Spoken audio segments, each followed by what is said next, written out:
तो देखो, video start करने से पहले मैं तुम्हें एक चीज बताना चाहूंगा कि तुम मेरा ओपिनियन मानो या ना मानो, लेकिन एक बात तुम्हें माननी पड़ेगी कि आजकल जिंदगी की जो मांगा है वो एकदम बोरिंग हो रही है। और ऐसा मैं क्यों बोल रहा हूँ, क्योंकि देखो हर कोई नई चैप्टर में एक नया कैरेक्टर को इंट्रोड्यूस करा जाएगा, दूसरे चैप्टर में उसकी एक इतनी ज्यादा हाइप बना दी जाएगी कि लगेगा भाई सुकुना के इक्वल है, तीसरे चैप्टर में सुकुना के द्वारा उसको पिटवा दिया जाएगा या मरवा दिया जाएगा, और एंड में हमें बताया जाएगा कि सुकुना तो अभी अपने फुल पोटेंशियल पे लड़ ही नहीं रहा। और ये सब मैं सोच रहा था इस चैप्टर के आने से पहले, लेकिन इस चैप्टर में बहुत कुछ शॉकिंग हमें बताया गया है जो कि मैं बताऊंगा तुम्हें। तो चलिए गाइस, चैप्टर 257 के स्पॉयलर्स को देखते हैं। तो देखो स्टूडेंट, तुम्हें पूरा चैप्टर एक्सप्लेन नहीं करने जा रहा, लेकिन जो मेजर है वो मैं तुम्हें बताऊंगा। तो सबसे पहले बात करें जो इसमें सबसे मेन स्पॉइलर है पूरी स्टोरी का, जो इसमें मेन स्पॉइलर है वो ये है कि हमें इस चैप्टर के स्टार्ट में फ्लैशबैक दिखाया जाता है ओराओं में और सुकुना के बीच में। और ओराओं में पूछ रहा था क्या है इसका जेंडर नहीं पता। देखो एनी मेरे को इसकी आवाज लड़के जैसे लगी तो मैं इसको पूछ रहा ही बोलूंगा। तो ये पूछता है सुकुना से कि ये यूजी इतना पावरफुल कैसे है इस एरा में पैदा होने के बाद भी। तो सुकुना उसका रिप्लाई देता है कि ओ यूजी, ओ वो मेरे ट्विन ब्रदर का बेटा है। और भाई इसके बाद में शॉक में आ गया। इसके बाद बताया जाता है कि सुकुना ने जो है अपने एरा में अपने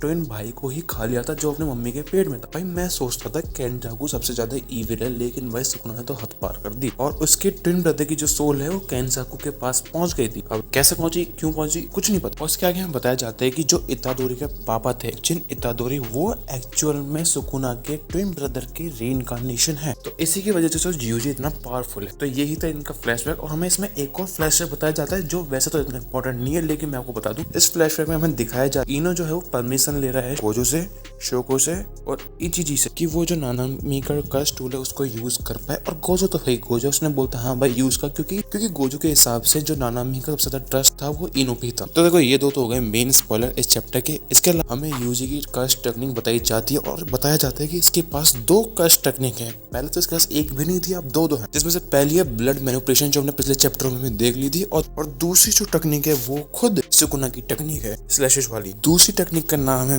मिजुशी, जिसको श्राइन भी बोलते हैं, जो कि सुकुना की खुद की टेक्निक है जो यूजी यूज कर रहा है। लेकिन सुकुना को पता चलता है कि जो यूजी इसकी कर्स टेक्निक यूज कर रहा है वो फुल पोटेंशियल पे यूज नहीं कर पा रहा है, या फिर कर्स एनर्जी का आउटपुट बहुत लो है, लेकिन हाँ यूजी यूज कर पा रहा है। और इसी चैप्टर में यूजी ने पूरे के पूरे 7 ब्लैक फ्लैश हिट करे हैं सुकुना के ऊपर थाला फॉर रीजन। और पिछले चैप्टर में 1 फ्लैश हिट करा था, तो यानी अब तक वो टोटल 8 ब्लैक फ्लैश मार चुका है सुकुना के ऊपर, और वो सबका रिकॉर्ड तोड़ चुका है। क्योंकि इससे पहले जो नानामी का रिकॉर्ड था 4 फ्लैश बैक कंसेक्यूटिव मारने का, और इस बंदे ने तो भाई लिटरल एक ही फाइट में अब तक 8 ब्लैक फ्लैश मार दिए, जो कि भाई एकदम इंसेन है। बिकॉज गोजो ने भी हमें बताया था कि कोई भी बंदा कंसेक्यूटिव ब्लैक फ्लैश नहीं मार सकता अपने हिसाब से। तुम्हें याद हो जब गोजो वैसे सुकुना की पूरी फाइट चली थी, सिर्फ गोजो ने भी 1 या 2 ही ब्लैक फ्लैश हिट कर पाए थे सुकुना के ऊपर पूरी फाइट में, लेकिन इतादोरी भाई 8 ब्लैक फ्लैश मार दिए, जस्ट डोंट नो हाउ।